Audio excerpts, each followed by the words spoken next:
Hello everyone. आज हम जो टॉपिक डिस्कस करेंगे वो एक बर्निंग इशू है अभी पॉलिटिकल सिनेरियो में। महाराष्ट्र पॉलिटिकल क्राइसिस देखने वाले हैं।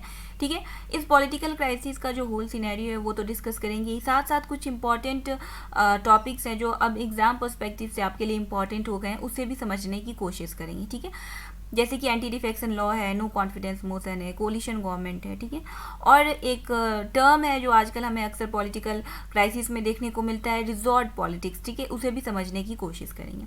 पहले समझते हैं कि कोलिशन गवर्नमेंट क्या होता है। देखिए, हमें पता है कि अगर हमें गवर्नमेंट फॉर्म करना है तो हमारे पास क्या होना चाहिए, 50% प्लस 1 सीट्स होनी चाहिए। ठीक है, जो एक क्लियर मेजॉरिटी शो करता है। अब कई बार क्या होता है ना इंडियन पॉलिटिकल सिनेरियो में कि इतने सारे पॉलिटिकल पार्टीज़ हैं, और रीजनल लेवल पे तो बहुत ज़्यादा पॉलिटिकल पार्टीज़ हैं, नेशनल पॉलिटिकल पार्टीज़ तो कम है, लेकिन स्टेट लेवल पे रीजनल पॉलिटिकल पार्टीज़ ज़्यादा है।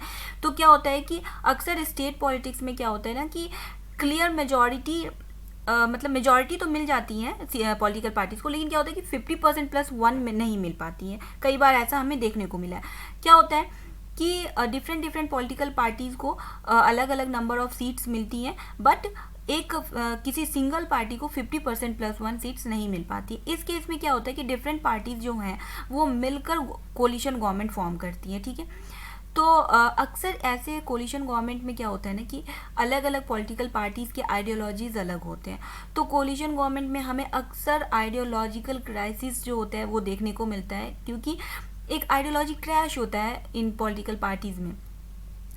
तो ऐसा ही कुछ हुआ महाराष्ट्र की जो अभी पॉलिटिकल पार्टीज थी, जो कोलिशन गवर्नमेंट थी, उसके साथ। ठीक है, क्या हुआ कि महाराष्ट्र में 2019 में जब इलेक्शन हुआ तो वहाँ पे टोटल सीट्स 288 है, और जीतने के लिए गवर्नमेंट फॉर्म करने के लिए आपके पास 145 सीट्स होनी चाहिए। बीजेपी को मेजॉरिटी मिली, 105 सीट्स थी, लेकिन ये 50% प्लस 1 नहीं थी। शिवसेना 56, एनसीपी 54, कांग्रेस 44, और कुछ इंडिपेंडेंट कैंडिडेट्स भी थे, कुछ स्मॉलर पार्टीज भी थी, उन्हें भी कुछ सीट्स मिली। तो बाकी पार्टीज ने ये सोचा कि हम कोलिशन गवर्नमेंट फॉर्म करेंगे। तो जो कोलिशन गवर्नमेंट फॉर्म हुई उसका नाम रखा गया महाविकास आघाड़ी पार्टी। ठीक है, और इसमें जो 3 मेजर पॉलिटिकल पार्टीज थी वो थी शिवसेना, एनसीपी और कांग्रेस। ठीक है, इनके साथ कुछ स्मॉल पार्टीज और कुछ इंडिविजुअल कैंडिडेट्स ने भी इनके साथ अपना सपोर्ट दिखाया। तो पहले तो इनके पास 154 सीट्स थी, लेकिन 2019 के एंड तक इनके पास ऑलमोस्ट 169 सीट्स थी, और 2020-21 तक तो इनके पास अराउंड 175 सीट्स थी। तो इन्होंने अपना गवर्नमेंट फॉर्म किया। ठीक है, लेकिन क्या हुआ, ट्विस्ट तब आया जब 22 जून को एकनाथ शिंदे, जो कि शिवसेना के एमएलए थे, मतलब हैं, वो 29 एमएलएज के साथ सूरत के किसी रिजॉर्ट में शिफ्ट हो गए। ठीक है, अब गुजरात जो है वो बीजेपी रूलिंग पार्टी है, तो ये कहीं ना कहीं एक क्लियर हिंट था कि वो अब बीजेपी को सपोर्ट करने वाले हैं। देखिए, जब 2019 में इलेक्शंस के रिजल्ट आए तो शिवसेना के पास 56 सीट्स थी और बीजेपी के पास 105 सीट्स थी। ठीक है, तो कहीं ना कहीं ये सपोज किया जा रहा था कि ये दोनों पार्टी जो है ये मिलके गवर्नमेंट फॉर्म करेगी, क्योंकि इनकी आइडियोलॉजी सेम है।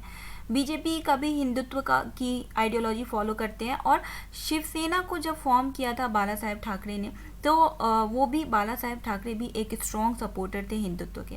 तो कहीं ना कहीं ऐसा माना जा रहा था कि ये दोनों पॉलिटिकल पार्टीज मिलकर गवर्नमेंट फॉर्म करेंगी, लेकिन उद्धव ठाकरे जी जो हैं उनकी आइडियोलॉजी थोड़ी डिफरेंट है। ठीक है, तो उन्होंने क्या किया, उन्होंने बीजेपी को सपोर्ट ना करके दूसरी पॉलिटिकल पार्टीज को सपोर्ट किया, और उन्होंने अपना एक गवर्नमेंट फॉर्म किया और वो सीएम बने। ठीक है, अब क्या होता है ना कि जब शिवसेना जो है, इसमें जितने भी एमएलएज हैं या इसकी ये जो पॉलिटिकल पार्टीज है, इसने स्टार्टिंग से हिंदुत्व को फॉलो किया है। ठीक है, लेकिन उद्धव ठाकरे जो है उनकी आइडियोलॉजी डिफरेंट होने की वजह से कहीं ना कहीं ये मेरा मानना नहीं है, ये जो भी न्यूज़ आर्टिकल्स हैं उनके उसके बेसिस पे मैं आपको बता रही हूँ कि कहीं ना कहीं इसमें अंदर ही अंदर शिवसेना में ये चीज़ होंगी कि कुछ एमएलए इस चीज़ से खुश ना हो शायद, क्योंकि उन्होंने उनकी आइडियोलॉजी हमेशा से हिंदुत्व पे बेस्ड रही है। ठीक है, तो अब जब एकनाथ शिंदे 29 एमएलए के साथ सूरत शिफ्ट हुए, तो बाद में कुछ और एमएलए ने भी उनको अपना सपोर्ट दिखाया, और अराउंड 37 एमएलए जो हैं वो एकनाथ शिंदे साहब को सपोर्ट कर रहे हैं। ठीक है, अब क्या होता है कि शिवसेना के पास 56 एमएलए थे, अब उनके पास 19 एमएलए बच गए। तो क्या हुआ कि अब जो ये महाविकास आघाड़ी पार्टी है उनके पास 138 एमएलएज रह गए, जबकि जीतने के लिए 145 सीट्स चाहिए, मतलब 145 एमएलएज आपको चाहिए, 145 एमएलएज का सपोर्ट होना आपके चाहिए आपके पास, ठीक है। तो अब क्या हुआ, अब जो ये गवर्नमेंट है महाविकास आघाड़ी की जो गवर्नमेंट है, तो इनको अब नो कॉन्फिडेंस मोशन जो है वो फेस करना था, ठीक है। देखिए आर्टिकल 164 जो है हमारे इंडियन कॉन्स्टिट्यूशन का, वो बात करता है कलेक्टिव रिस्पॉन्सिबिलिटी की। कलेक्टिव रिस्पॉन्सिबिलिटी क्या होती है कि देखिए जो स्टेट असेंबली होती हैं, जो स्टेट लेजिस्लेटिव असेंबलीज होती हैं, उसमें क्या होता है कि जो काउंसिल ऑफ मिनिस्टर्स हैं या चीफ मिनिस्टर है, ये अपने किसी भी पॉलिटिकल काम के लिए या रिस्पॉन्सिबिलिटी के लिए ये कलेक्टिव रिस्पॉन्सिबल होते हैं to the state legislative assembly, ठीक है। अगर एक टर्म कहा जाता है, मतलब एक ये टर्म यूज़ होती है पॉलिटिकल सिनेरियो में कि जो काउंसिल ऑफ मिनिस्टर्स होते हैं या चीफ मिनिस्टर्स होते हैं, दे स्विम और सिंक टुगेदर, ठीक है। तो अब क्या होता है ना कि अगर इनके खिलाफ नो कॉन्फिडेंस मोशन लाया जाता है और तो इन्हें अपनी मेजॉरिटी असेंबली में प्रूव करनी होती है। इन्हें 50% प्लस 1 का सपोर्ट, 50% प्लस 1 एमएलएज का सपोर्ट शो करना पड़ता है। अगर ये वो सपोर्ट शो कर लेते हैं तो ये जीत जाते हैं और इनकी सरकार बनी रहती है। लेकिन अगर ये नो कॉन्फिडेंस मोशन जो है वो पास हो जाता है और ये हार जाते हैं तो इन्हें रिज़ाइन करना पड़ता है, ठीक है। अब ये महाराष्ट्र वाले केस में क्या हुआ कि उद्धव ठाकरे जी ने ये कहा सुप्रीम कोर्ट से कि जो फ्लोर टेस्ट है उसे स्टे कर दिया जाए जब तक कि जो रिबेल एमएलएज हैं उनका डिस्क्वालिफिकेशन तय नहीं हो जाता, ठीक है, उन्हें अगर डिस्क्वालिफाइड नहीं कर दिया जाता है। लेकिन सुप्रीम कोर्ट ने ये करने से मना कर दिया, तो कहीं ना कहीं उद्धव ठाकरे जी को इस बात का रियलाइजेशन था कि वो अपनी मेजॉरिटी प्रूव नहीं कर पाएंगे, इसलिए उन्होंने पहले ही रिज़ाइन कर दिया, ठीक है। अब जब बात आती है डिस्क्वालिफिकेशन की तो बात आती है एंटी डिफेक्शन लॉ की। देखते हैं कि एंटी डिफेक्शन लॉ क्या होता है। देखिए एंटी डिफेक्शन लॉ जो है वो हमारे कॉन्स्टिट्यूशन के 10th शेड्यूल में इसको मेंशन किया गया है और 52nd अमेंडमेंट एक्ट 1985 में से मतलब इसको इंक्लूड किया गया हमारे कॉन्स्टिट्यूशन में, ठीक है। ये क्या कहता है, ये कहता है कि अगर कोई एमएलए है, ठीक है, वो जिस पॉलिटिकल पार्टी के टिकट पे उसने इलेक्शन जीता है, अगर वो वॉलंटरी उस पॉलिटिकल पार्टी को छोड़ दे तो उस केस में उसको डिस्क्वालीफाई किया जा सकता है अंडर एंटी डिफेक्शन लॉ, ठीक है। कुछ और भी क्लॉज है, जैसे कि अगर कोई इंडिविजुअल कैंडिडेट है जिसने इंडिविजुअली जीता है और अगर वो किसी पॉलिटिकल पार्टी को ज्वाइन कर ले, या फिर कोई नॉमिनेटेड मेंबर है वो आफ्टर 6 मंथ अगर किसी पॉलिटिकल पार्टी को ज्वाइन करता है, तो इन केसेस में उन्हें डिस्क्वालीफाई किया जा सकता है अंडर एंटी डिफेक्शन लॉ।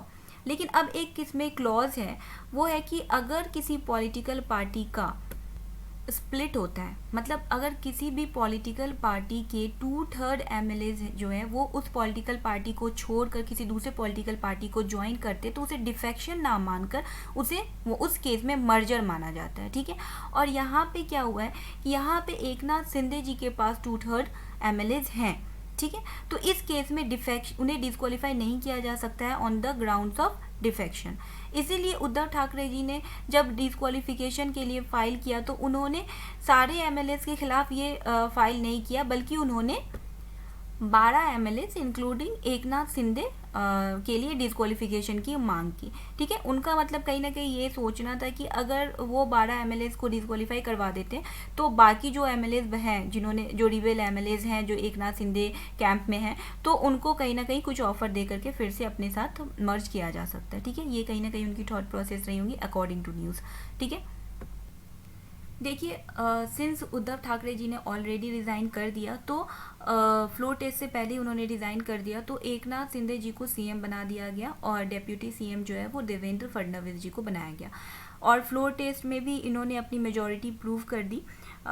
जो एकनाथ शिंदे और बीजेपी की जो कोलिशन गवर्नमेंट है उन्हें 164 ट्रस्ट वोट्स मिले और जो अपोजिशन है महाविकास आघाड़ी उनको 99 वोट्स मिले, ठीक है। तो यही पॉलिटिकल सिनेरियो है अभी महाराष्ट्र में कि अभी वहाँ पे बीजेपी की कोलिशन गवर्नमेंट है एकनाथ शिंदे सरकार के साथ, ठीक है। और अभी सीएम कौन है? एकनाथ शिंदे जी हैं। आगे अगर कुछ अपडेट्स आता है इस पॉलिटिकल सिनेरियो के रिगार्डिंग तो मैं आपके साथ ज़रूर शेयर करूँगी। तो ये कुछ इन्फॉर्मेशंस थे जो एग्ज़ाम पर्सपेक्टिव से भी इम्पॉर्टेंट थे, और क्या पॉलिटिकल सिनेरियो है अभी महाराष्ट्र में उसको समझना भी ज़रूरी था, तो मैंने सोचा आपके साथ शेयर करना चाहिए। So that's it for this video. मिलते हैं नेक्स्ट वीडियो में। Thank you.